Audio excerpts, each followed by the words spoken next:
If you have purchased yourself a new iPhone 7 or 7B, you know there have been some improvements in the power supply issues of the past. Same is true on the new Mac Pro computers. Apple promised to help with the battery draining issue. They did. When the power supply on any device depletes, it creates a problem that needs fixing because you cannot run the device without power. Our Christian lives are the same way. You may feel some days that you need a power fix. You just feel all drained and wonder whether you can muster the energy and the courage to head on off to work. You wish there were a power source into which you could tap to fix your failing power issue.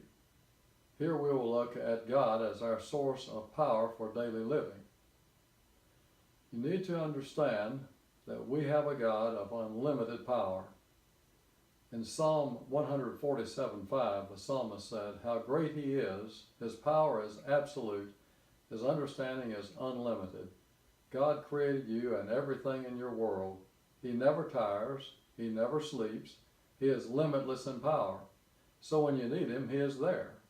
He is the kind of helper you constantly have. In fact, from Isaiah 40:28, don't you know anything? Haven't you been listening?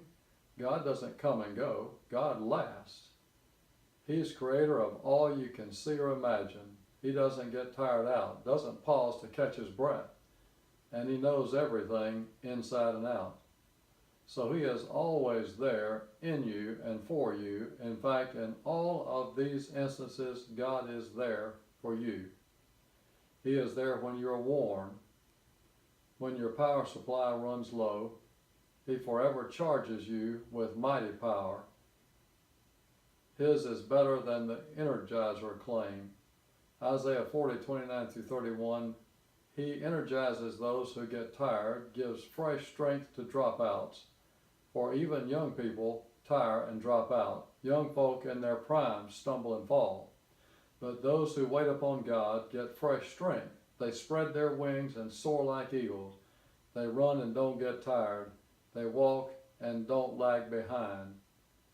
Do you need fresh strength to go to work today?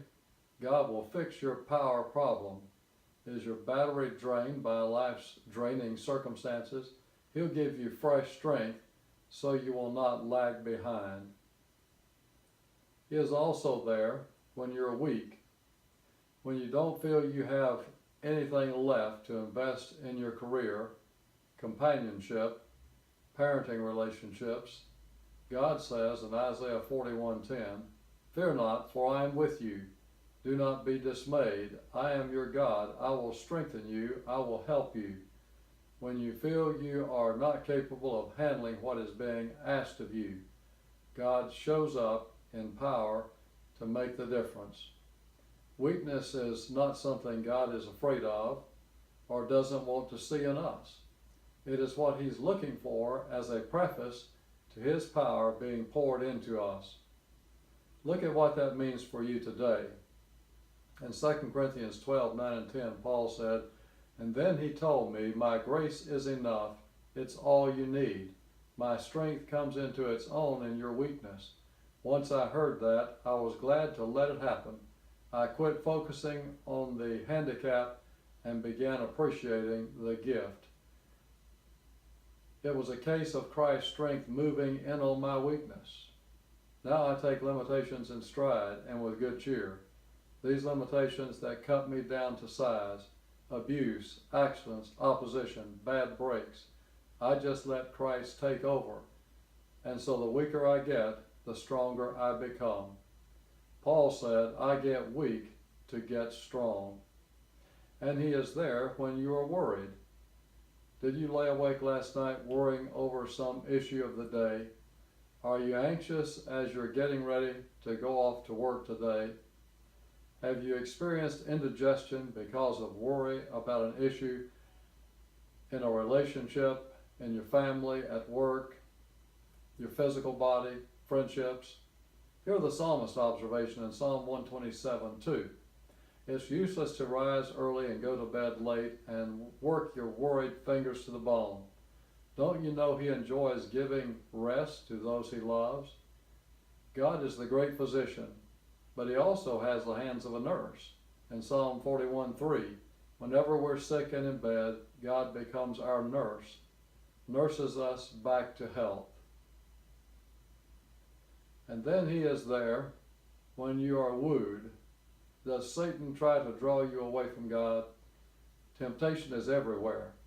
The Bible does not say that we'll not be tempted, but God has provided us a help when we are. In Hebrews 2:18, because He Himself suffered when He was tempted, He is able to help those who are being tempted. So if you are having trouble dealing with a temptation, remember 1 Corinthians 10:13. No temptation has overtaken you except what is common to mankind. And God is faithful. He will not let you be tempted beyond what you can bear. But when you are tempted, He will also provide a way out so that you can endure it. If you still feel you need a power to fix the temptation problem, draw on this. Philippians 4:13. I can do all this through Him who gives me strength. If you need a power fix, let God get you connected today.